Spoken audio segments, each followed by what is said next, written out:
जय मसीह, नमस्कार और सलाम। कार्यक्रम जीवन के रास्ता में अपने सभी जना के स्वागत कर रहल छी। हम अपने ही सबके साथी अविंद्र शाह।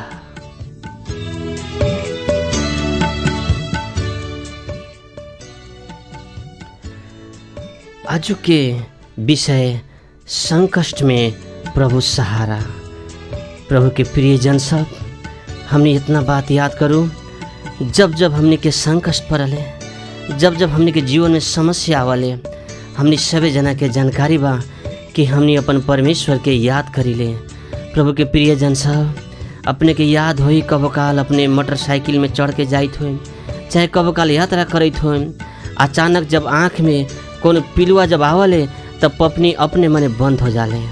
प्रभु के प्रियजन सब, हमने कबो काल अचानक कोनो जगह में बेसहारा हो जाए छी, कोनो आदमी के सहारा जब हमने के मिले वाला न रहले, तो उस समय में हमने ऊपर वाला परमेश्वर के याद करे छी। प्रभु के प्रियजन सब, तो सही में हमने के जीवन दे वाला, हमने के मुक्ति दे वाला, हमने के शांति दे वाला, हमने के अनंत राज्य में पुगाए वाला प्रभु यीशु मसीह के संदेश में अपने सभी जना प्रवेश कैले छी। तो इस समय हमने प्रभु के सुमधुर भजन सुन के उनतर भक्ति हमने करम।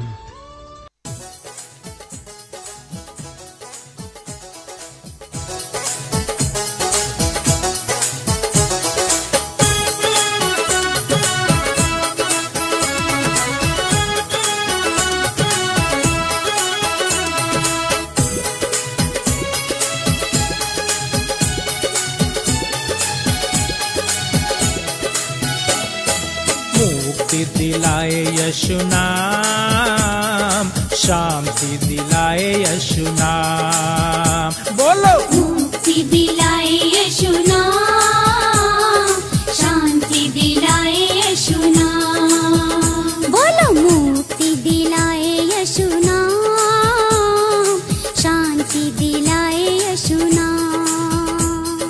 मुक्ति दिलाए यीशु नाम,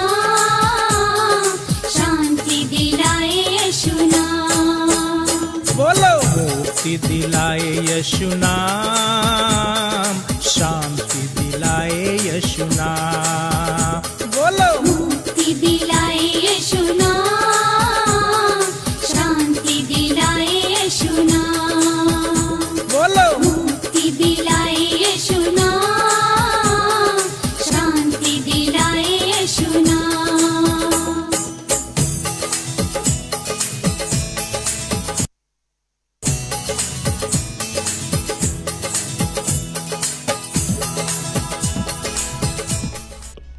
प्रभु के प्रियजन सब, हमने सभी जना के जानकारी बा कि ईसा मसीह संसार में अपने और हमने के प्रेम का कैलन। हमने सभी जना के जानकारी बा, स्वर्ग के परमेश्वर इस संसार में मानव रूप धारण करके ऐलन, सिर्फ अपने और हमने सभी जना के बचावे के लागी। प्रभु के प्रियजन सब, हमने सब अशांति में रही, हमने जीवन विहीन रही, हमने के मुक्ति खोजत रही, हमने के अनंत जीवन खोजत रही।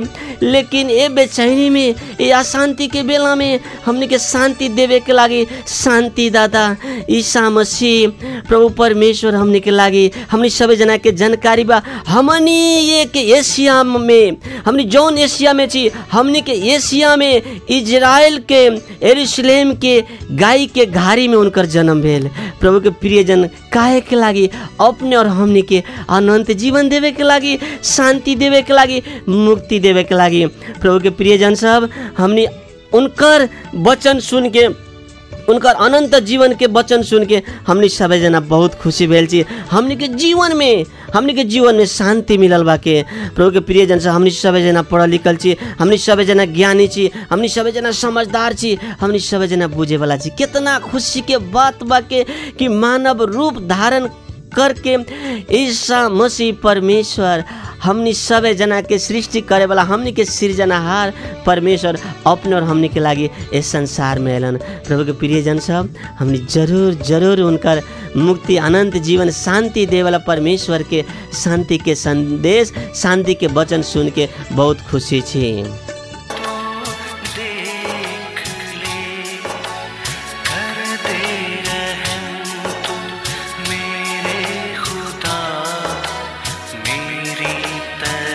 तो देख ले मेरे प्रभु मेरे मसीह, मेरी तरफ तो देख ले, कर दे रहम तो मेरे खुदा, मेरी तरफ तो देख ले मेरे प्रभु।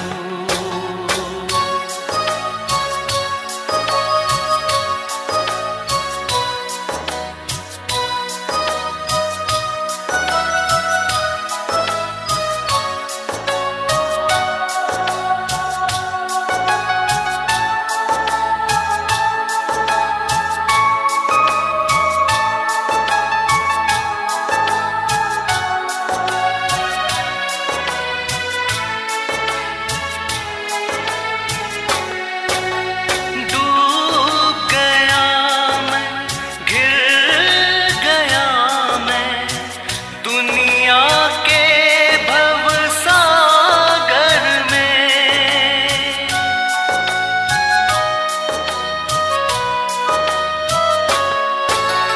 डूब गया मैं, गिर गया मैं दुनिया के भवसागर में।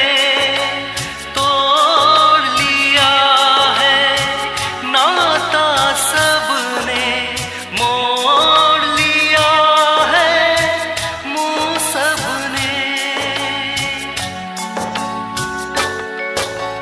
मेरे प्रभु मेरे मसीह, मेरी तरफ तो देख ले, कर दे रहम तो मेरे खुदा, मेरी तरफ तो देख ले मेरे प्रभु। प्रभु के प्रिय जन सब, सही में हमने इस सागर, इस संसार के सागर में हमने डूब गेली। हमने सभी जना के जानकारी बा, हमने के जन्म होते हमने कैले कहाँ कहाँ। सही में हमने के बालेपन बचपन खेल में भुलाए रहले, जवान होइ छी प्रेम में भुला जाइ छी, वृद्ध जंजाल में डूब रहले। आज प्रिय प्रभु के जन सब, हमने याद करूँ कि सही में इस सागर में जौन जगह में हमने संसार में आके भुला गेल छी। इतना बात याद करूँ, हमने अब परदेश में छी, एक दिन ई देश छोड़ के हमने के जाए कोई जौन देश में हमने के परमेश्वर इस संसार में पेठैले बाड़न। सही में उ देश में हमने के जैसे भी जाए कोई, हमने सब जना के जानकारी बा। जब हमने जन्म ले ली तब मृत्यु एक दिन अवश्य सब जना के जीवन के एगो हक अधिकारी चाहे एगो भाग है बाके। प्रभु के प्रिय जन सब, प्रभु के वचन में कहल गेल बा, प्रभु के वचन में लिखल गेल बा, हे बोझ से भारी से दबल लोग सब हमरा की हनावा, हम तोरा विश्राम देम। प्रभु परमेश्वर कहल रास्ता और सच्चाई हम छे। सही में हमने सब जना इस सही में ई दलदल कीचड़ से पाँक से जब अपना हाथ उठा के हमने अपन परमेश्वर के जब देम, तो ई सही में पाप रूपी सागर से दलदल गील पाँक से हाथ उठा के हमने सब जना के परमेश्वर स्वर्ग में चढ़ाइयन। प्रभु कहलन स्वर्ग के रास्ता हमें छे। आत्मा से भर दे मुझे, आत्मा से भर दे मुझे, पवित्र आत्मा से भर दे मुझे, आत्मा से भर दे मुझे, पवित्र आत्मा से भर दे मुझे, आत्मा से भर दे मुझे, पवित्र आत्मा से भर दे मुझे। जहाँ भी मैं जाऊँ गीत तेरे गाऊँ, जहाँ भी मैं जाऊँ गीत तेरे गाऊँ, जहाँ भी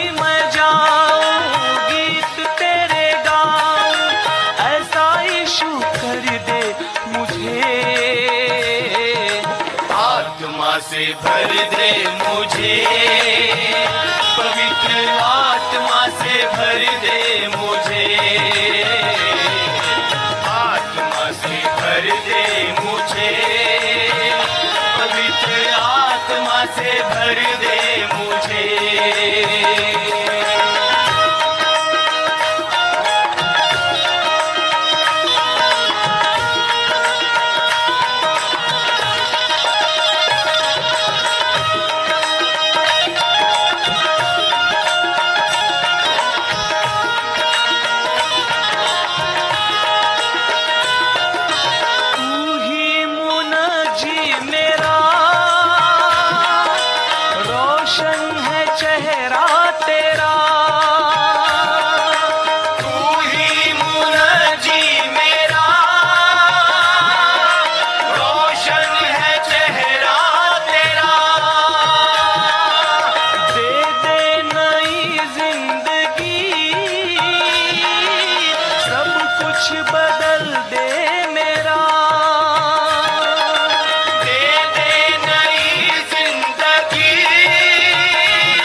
परमेश्वर के प्रियजन सब, सही में हमने के जीवन बदल दे वाला, हमने के शांति दे वाला अपने सभी जना के जानकारी बाकी 2000 बरस पहले प्रभु यीशु मसीह इस संसार में काहे लालो, हमने सभी जना के जानकारी बा। सूली पर काहे चढ़ गेलो, ओ क्रूस पर काहे चढ़ गेलो, हमने सभी जना के जानकारी बा।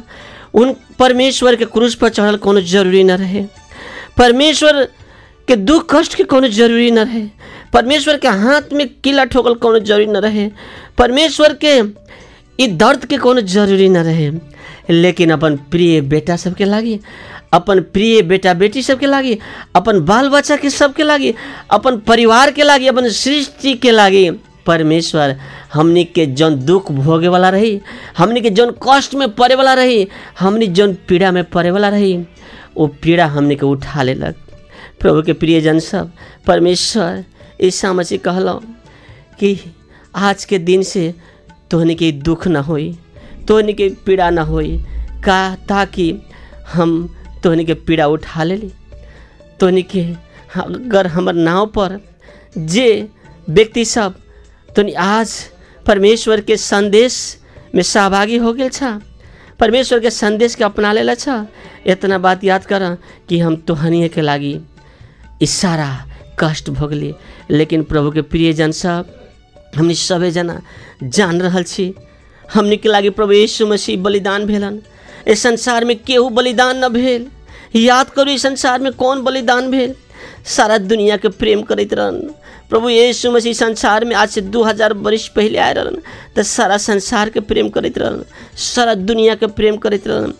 तब पर भी दुनिया संसार उनकरा के कांटे ठोके के लागी, क्रूस में चढ़ावे के लागी कितना जोरदार वो आत्मिक अंधा होके कितना जोरदार उनका दुख देवे के लागी, उनका किला ठोके के लागी, पीड़ा देवे के लागी, कितना दौड़ दौड़ के, कितना कूद कूद के उनकरा पर ये कष्ट प्रहार करते रहे से जानकारी बाड़ी। अपने सभी जना के जानकारी बा कि ये हमर गलती, ये हमर पाप, ये हमर सृष्टिकर्ता पर कैल ये अपराध के क्षमा कब होई, कैसे होई, याद करो। बड़ी भूल हुई है मेरी जिंदगी में, माफ कर दो खुदा। बड़ी भूल हुई है मेरी जिंदगी में, माफ कर दो खुदा। समर्पण करता हूँ अपने जीवन हे पिता, समर्पण करता हूँ अपने जीवन को, स्वीकार ले हे पिता। बड़ी भूल हुई है मेरी जिंदगी में, माफ कर दो खुदा। बड़ी भूल हुई है मेरी जिंदगी में, माफ कर दो खुदा।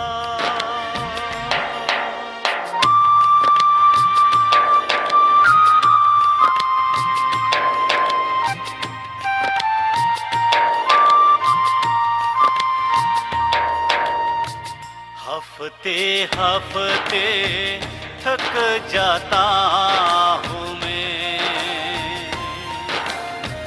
हफ्ते हफ्ते थक जाता हूँ मैं, रोते रोते सूख गए आंसू, दिन रात तुझको, दिन रात तुझको सोचते रहता हूँ। बड़ी भूल हुई है मेरी जिंदगी में, माफ कर दो खुदा।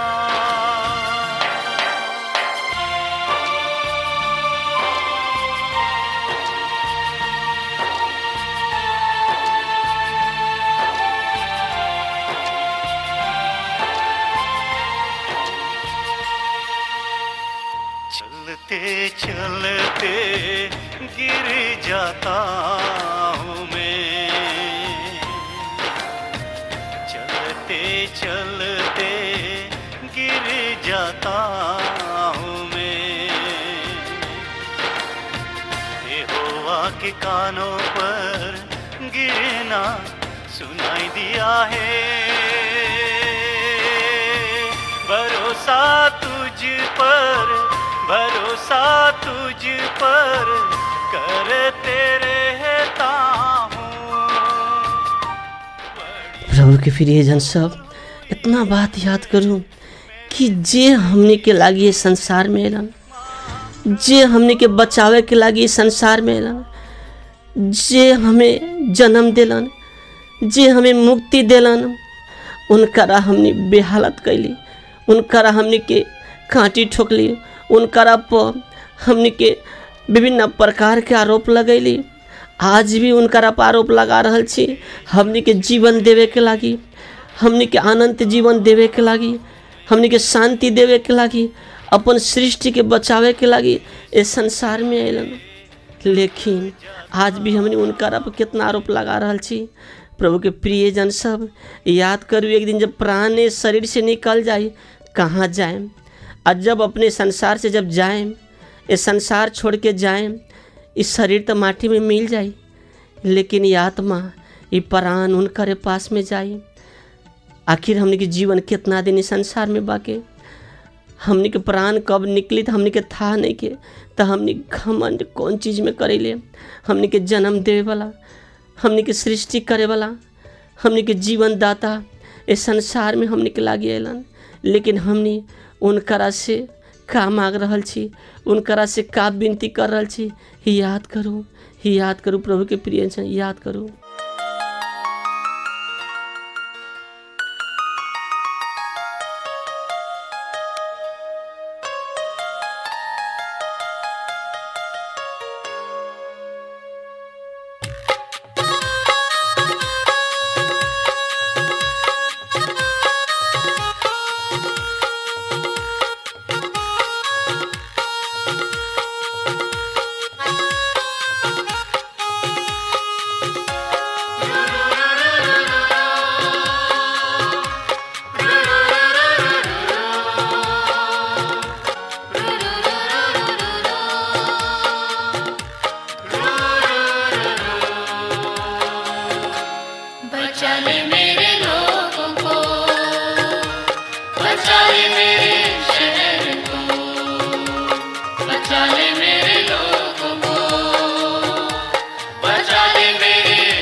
यीशु तेरी दया से, यीशु तेरी दया से, यीशु तेरी दया से। बचा ले मेरे लोगों को, बचा ले मेरे शहर को, बचा ले मेरे लोगों को, बचा ले मेरे शहर को। बुरी आदत से, बुरे विचारों से, शापों से और पाप से, बुरी आदत से, बुरे विचारों से, शापों से और पापों से। बचा ले मेरे लोगों को, बचा ले मेरे शहर को, बचा ले मेरे लोगों को, बचा ले मेरे शहर को।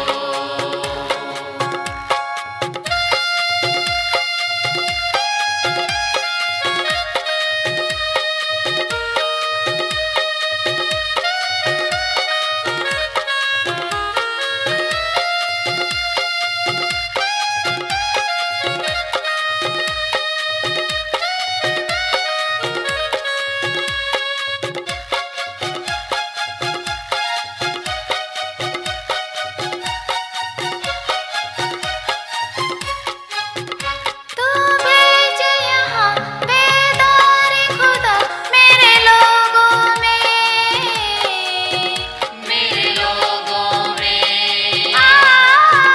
तू भेज यहाँ बेदार खुदा मेरे लोगों में, मेरे लोगों में तू भेज यहाँ बेदार खुदा मेरे शहर में। प्रभु के प्रियजन सब, हमनी सभी जना के जानकारी बा, हमनी सभी जना जान रहल छी कि सही में हमनी आफतकालीन अवस्था में, विपद के समय में जब हमनी अपन परमेश्वर के पुकारी ले तो हमनी के परमेश्वर हमनी के आवाज़ सुना ले। प्रभु के प्रियजन से अपने सभी जना के जानकारी बा, हमनी से कितनो गलती हो जाले, कितनो मिस्टेक हो जाले, हमनी से कितनो भी भूल हो जाले।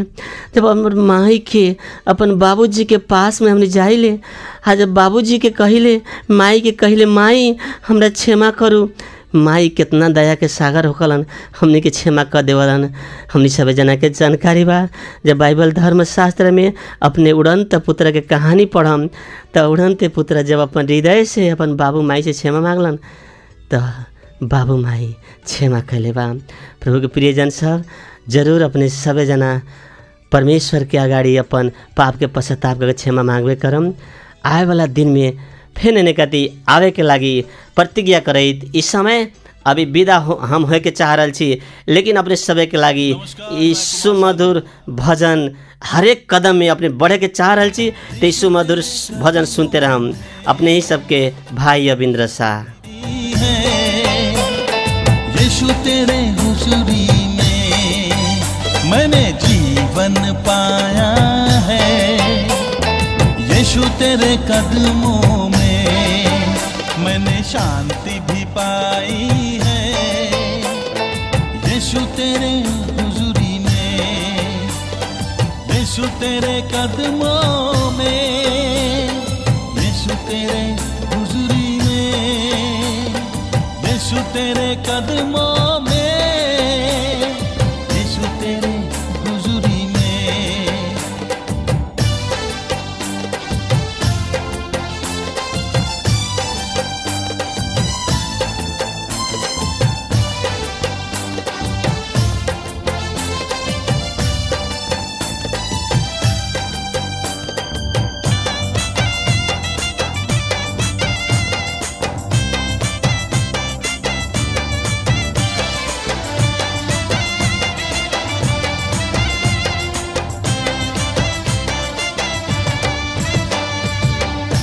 के वक्त ना था कोई मेरा, आंसुओं के साथ फिरता मारा मारा।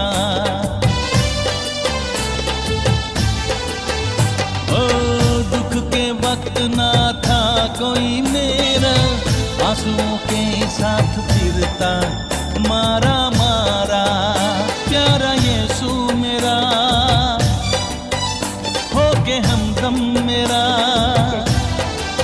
ओ प्यारा यीशु मेरा होके हमदम मेरा, अगुवाई शांति से करता मेरा। मैंने जीवन पाया है यीशु तेरे कदमों में, मैंने शांति भी पाई है यीशु तेरे हुजूरी में। और मैंने जीवन पाया है यीशु तेरे कदमों में, मैंने शांति भी पाई है यीशु तेरे हुजूरी में। यीशु तेरे कदमों में, यीशु तेरे हुजूरी में, यीशु तेरे कदमों में, यीशु तेरे हुजूरी में।